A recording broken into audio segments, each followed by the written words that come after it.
Merci d'écouter l'Office de radio et télévision du Mali. Il est 7h à Bamako.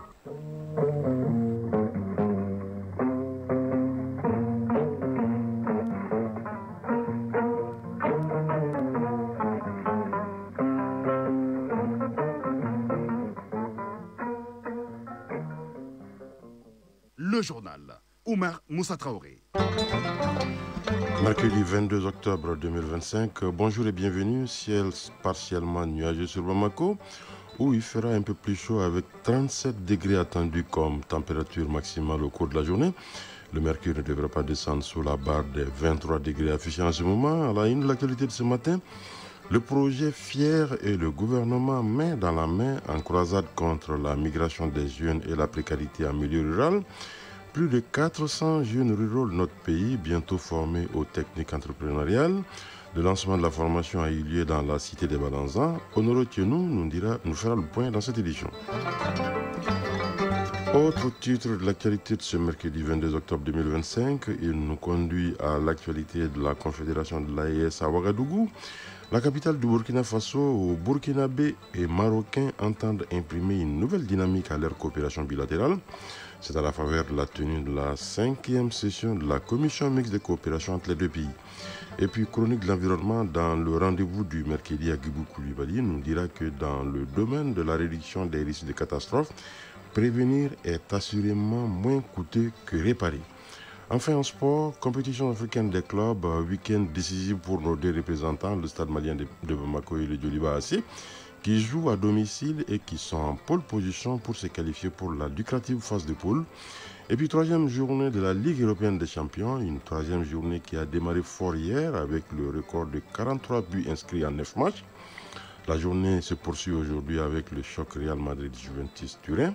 La synthèse de l'actualité sportive, ce sera avec Aridjo Matina. Voilà pour le sommaire.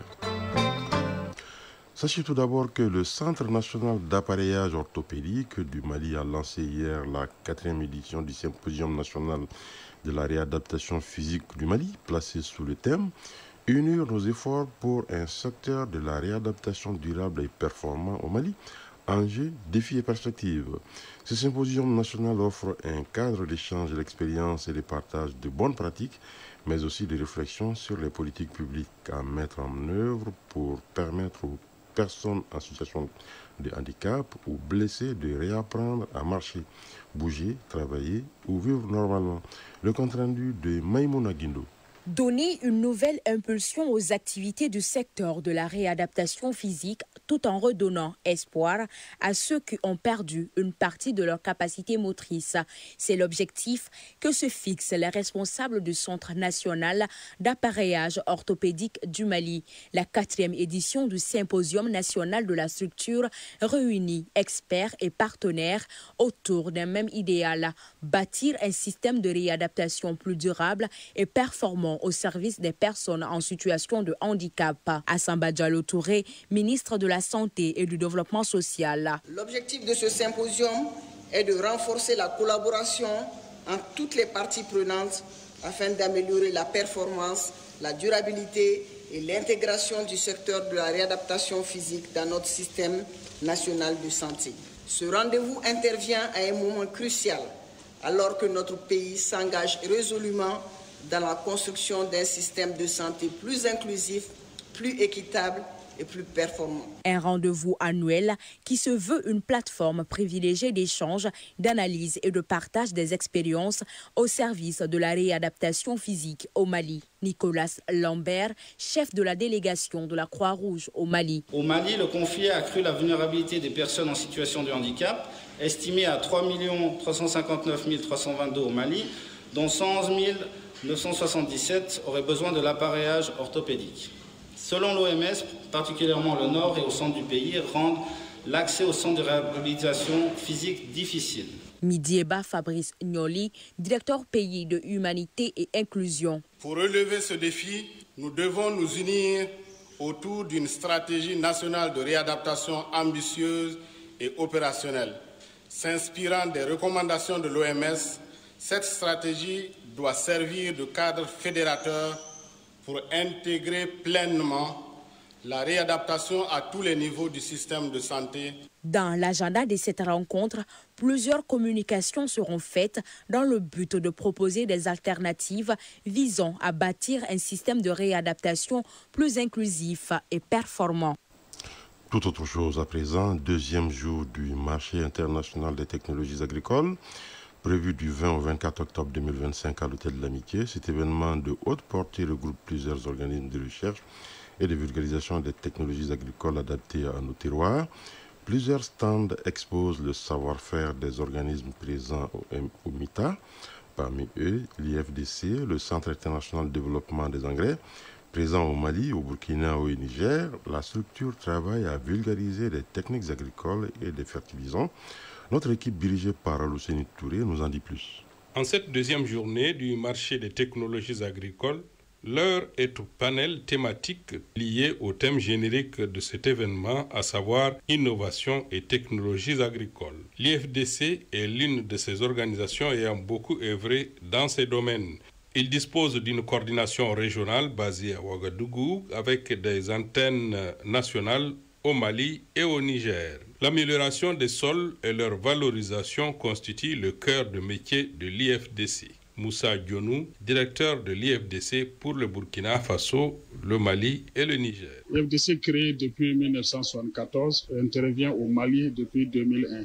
Donc près de 24 ans actuellement, et nous travaillons avec les petits producteurs et pour les accompagner, à renforcer leurs capacités, à promouvoir les technologies agricoles, à faciliter l'accès aux intrants agricoles et à faciliter aussi tout ce qui est environnement favorable pour faire émerger la productivité et l'accès au marché. L'antenne nationale est dirigée par Niamoy Traoré avec un portefeuille d'activités bien structuré autour de la vulgarisation des technologies et produits adaptés. Niamoy Traoré, coordinatrice régionale du programme Soil Values IFDC pour le Mali. Dans la mise en œuvre des activités du programme Soil Values, nous avons mené différentes activités comme la formation des producteurs sur la formation en cascade sur la gestion intégrée de la fertilité des sols.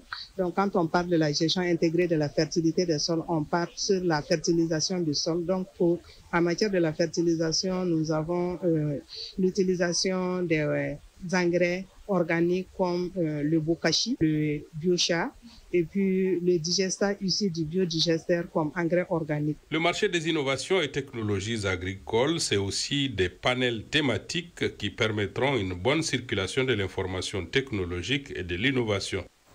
Je vous l'annonçais en titre, le projet FIER pour célébrer le mois de la solidarité vient de procéder au lancement de la formation de plus de 400 jeunes ruraux techniques entrepreneuriales, une initiative qui cadre bien avec l'intitulé de la 4e semaine du mois de la solidarité, à savoir la semaine de la jeunesse, de l'emploi et de l'entrepreneuriat.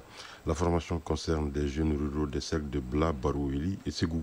De Ségou, les précisions de Honoré Tchenou de la station régionale. Pour célébrer la 30e édition du mois de la solidarité et de la lutte contre l'exclusion, le projet FIER 2 passe par une formation technique et entrepreneuriale des jeunes. Au total, plus de 400 jeunes ruraux bénéficient de cette formation. La présente cérémonie consacre le lancement de la dite formation en 4e région. Une volonté affichée de FIER Mali à contribuer à la réduction de la migration des jeunes ruraux. Salé Touré, coordinatrice régionale de FIER 2 Ségou. Solidarité dans la diversité culturelle, base d'une société inclusive. Dans cette communication, le programme du mois s'articule autour de 4 semaines thématiques, parmi lesquelles la semaine de la jeunesse, de l'emploi et de l'entrepreneuriat, qui cadre avec les sessions de formation en entrepreneuriat que le projet FIER 2 entame dans les 4 régions d'intervention. Le projet FIER 2 vient en soutien aux chaînes de valeur à fort potentiel agricole et non agricole dans les cercles de Bla, Baroueli et Ségou. Draman Koulibaly, directeur régional du développement social de Ségou. Le fait d'intervenir en milieu rural est très important. C'est pour dire aux jeunes ruraux qu'ils ne sont pas voués seulement à l'exode ou bien à la précarité et qu'on peut faire autre chose étant dans son village. Moussa Traoré, premier adjoint au préfet du cercle de Ségou. Au cours des sessions qui débutent à Ségou, 416 jeunes bénéficiaires seront formés en entrepreneuriat et ensuite en formation technique des différentes filières choisies, dont 123 à Bla, 132 à Barabouli et 161 à Ségou. Avec l'appui technique et financier du FIDA, le gouvernement, à travers le projet FIER, œuvre ainsi pour l'insertion et l'appui à l'entrepreneuriat des jeunes ruraux pour une durée de 7 ans. Ségou, Honoré Tchéné Bari Traoré pour l'ORTM.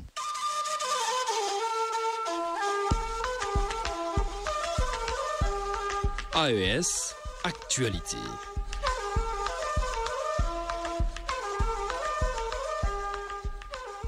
Oui, le premier volet de l'actualité AES qui nous conduit au Burkina Faso, où la 5e session de la commission mixte de coopération entre le Burkina Faso et le Royaume du Maroc s'est ouverte le 20 octobre dernier à Ouagadougou. Les experts des deux pays examinent les avancées et les perspectives du partenariat bilatéral. Ce rendez-vous se tient à la veille du 60e anniversaire de l'établissement des relations diplomatiques entre les deux pays. De Ouagadougou, les explications de Hervé Kaboré de la Radio nationale du Burkina Faso.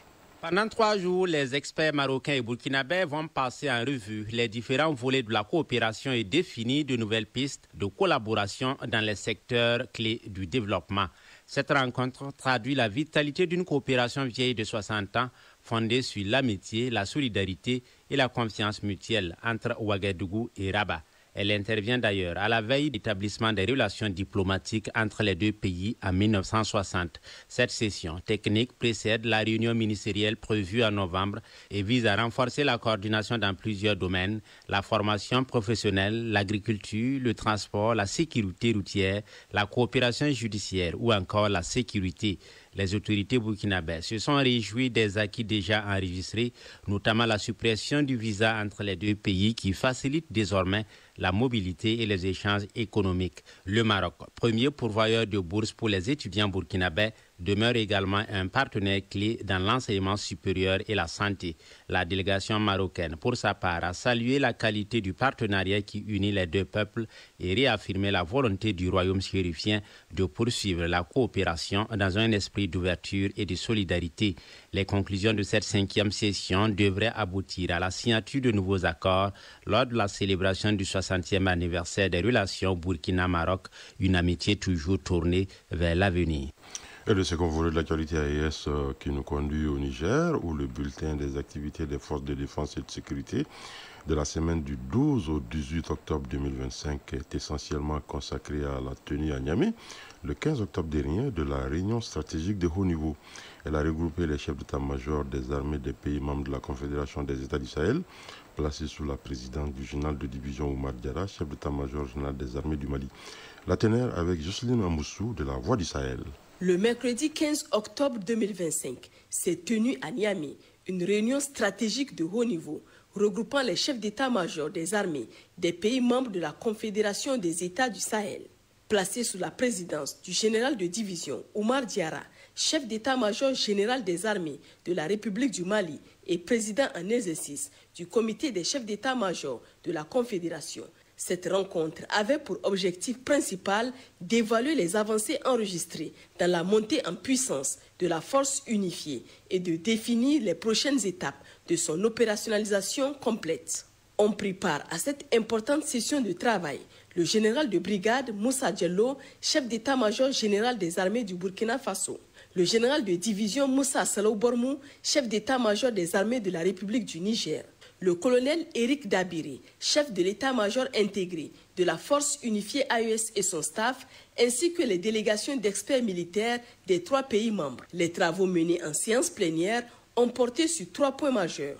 La situation sécuritaire dans les zones d'opération de la force unifiée AES, l'état d'avancement de l'installation et de l'opérationnalisation de l'état-major intégré, la présentation des activités déjà réalisées et des défis restants. À l'issue des échanges, les chefs d'état-major ont effectué une visite d'inspection des installations de l'EMI, au cours de laquelle ils ont constaté de visu les progrès accomplis et félicité le personnel pour la qualité du travail accompli et les conditions de vie et de service désormais réunies. Ils ont également salué la mutualisation croissante des moyens humains, matériels et logistiques observés sur le théâtre unifié des opérations, soulignant que cette énergie constitue désormais un levier concret d'efficacité et de cohésion interarmée au sein de la Confédération.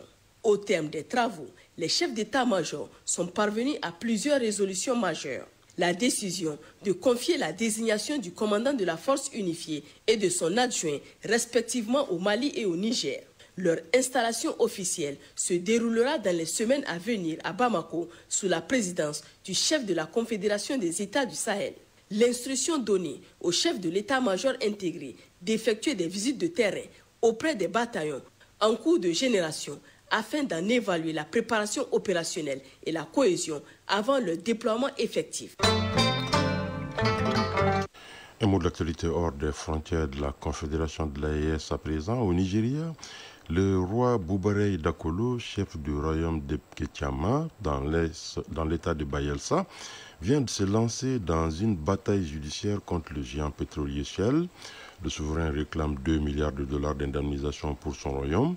Il veut ainsi contraindre le géant du pétrole à nettoyer et restaurer l'environnement des lieux souillés par des décennies d'exploitation. Lorsqu'il était enfant dans le sud du Nigeria dans les années 1970, celui qui allait devenir le roi Dakolo pouvait facilement pêcher 20 kilos de poissons en quelques minutes. Aujourd'hui, un pêcheur passe toute la journée à jeter ses filets pour ne ramener que quelques 3 kilos. Reste à savoir s'il remportera cette bataille judiciaire contre le Goliath du pétrole. Soudan, une attaque de drone a frappé tôt hier la zone de l'aéroport de Khartoum, avant sa réouverture prévue aujourd'hui même. C'est la troisième attaque de drone sur la capitale en une semaine. L'aéroport est fermé depuis le début du conflit, en avril 2023, un conflit qui oppose l'armée soudanaise qui a repris le contrôle de la capitale et les paramilitaires des forces de soutien rapide. Nicolas Sarkozy a passé sa première nuit derrière les barreaux hier. L'ancien chef de l'État français, entre 2007 et 2012, est arrivé hier en milieu de matinée à la prison de la Santé à Paris, autour de laquelle un imposant dispositif de sécurité avait été déployé pour y être incarcéré. Cette incarcération intervient près d'un mois après sa condamnation pour association de malfaiteurs dans l'affaire des soupçons de financement libyen de sa campagne présidentielle de 2007. C'est la première fois qu'un ex-président de la République est emprisonné. Le Japon a désigné hier la première femme Premier ministre de son histoire, la nationaliste Suna Takaichi, qui a déjà déçu certains espoirs en ne nommant que 2 femmes ministres à son gouvernement. Madame Takaichi, 64 ans, a été élue par les 2 chambres du Parlement nippon pour succéder à Shigeru Ishiba. Suna Takaichi avait remporté début octobre la présidence du Parti libéral-démocrate, droite conservatrice, au pouvoir quasiment sans interruption depuis 1955. La formation politique a perdu ces derniers mois sa majorité dans les 2 chambres du Parlement, notamment en raison d'un scandale financier. La page au sport dans un instant.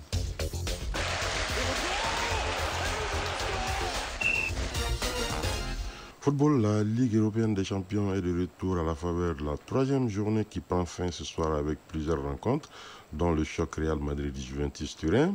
Cette 3e journée a démarré fort hier avec 43 buts inscrits en 9 matchs.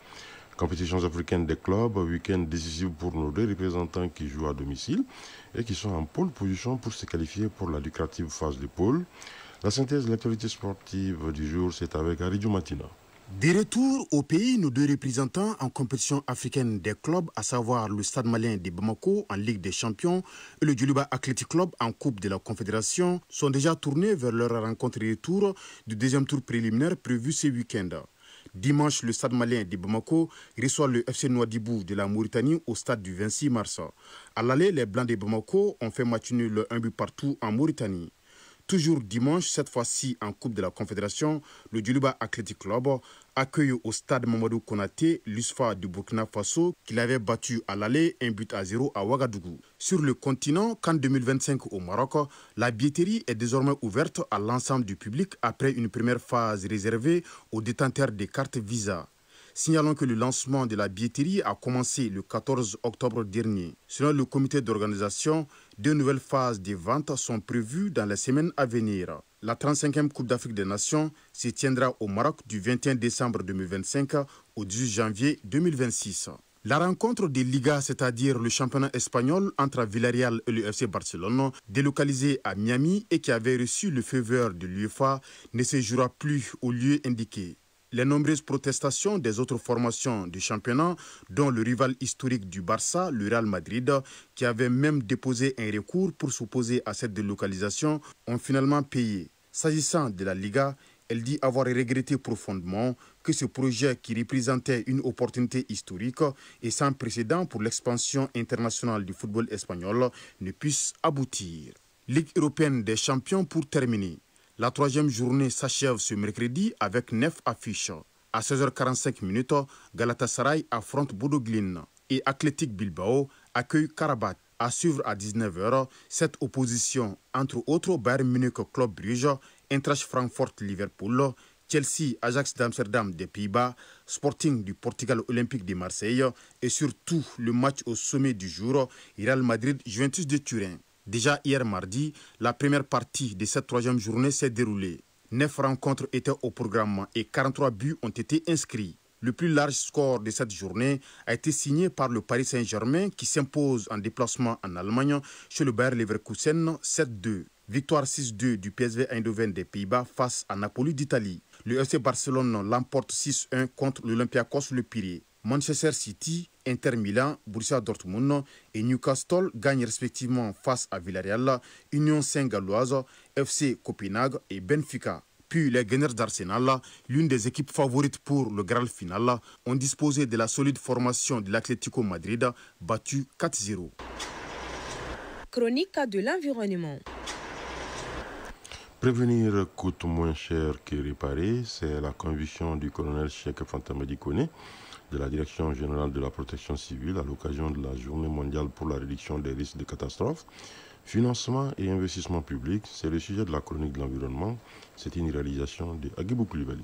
Pour colonel Cheikh Fantamadi Koné, point focal national de réduction des risques et catastrophes, coordinateur du projet Hydromet Mali, le Mali doit désormais considérer la prévention comme un investissement prioritaire au même titre que les infrastructures ou la sécurité. Il y a encore beaucoup d'efforts à faire sur le plan du financement de la résilience et de la prévention des risques et des catastrophes. Parce que l'État, au niveau, par exemple, du commissariat à la sécurité alimentaire, fait d'énormes efforts sur les réserves en matière de nutrition, d'alimentation et de nutrition. Et aussi au niveau de la santé, d'énormes efforts sont effectués également pour la vaccination et la prévention des risques d'épidémies qui peuvent aussi être considérés comme des catastrophes en matière de santé. Au niveau donc des mécanismes innovants qui viennent renforcer la prévention des risques. Nous avons aujourd'hui ARC, African Risk Capacity, qui est une mutuelle panafricaine de gestion de prévention donc, des risques de sécheresse qui existe au niveau de la présidence, donc, mais gérée au niveau du commissariat à la sécurité alimentaire. Colonel Cheikh Fantamadi Koné, point focal national de réduction des risques et catastrophes, souligne aussi la nécessité d'introduire des mécanismes de financement innovants tels que des fonds d'urgence, des partenariats publics-privés ou encore des assurances catastrophes. Pour les 5-6 dernières années, le Mali, vous allez peut-être remarquer que les prévisions météorologiques se sont nettement améliorées en termes de précision et en termes de constance dans la prévision.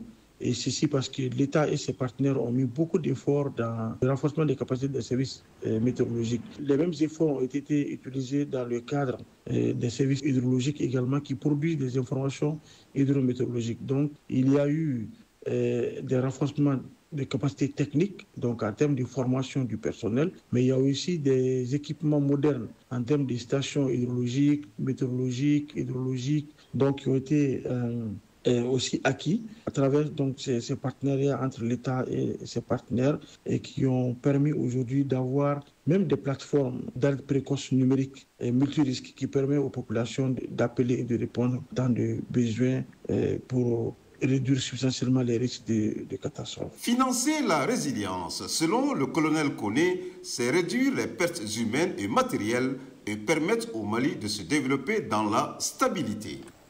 Voilà, à cette heure passée de 24 minutes à Gouzouré, dans la banlieue de Gao, sur les fermes dirigeants. La coordination éditoriale a été assurée par Bourama Traoré, à la mise en œuvre il y avait Ismaïla Diarra.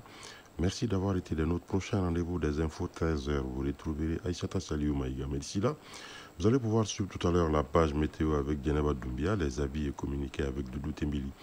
Retrouvez cette édition sur www.ortm.ml et sur l'ensemble de nos plateformes digitales.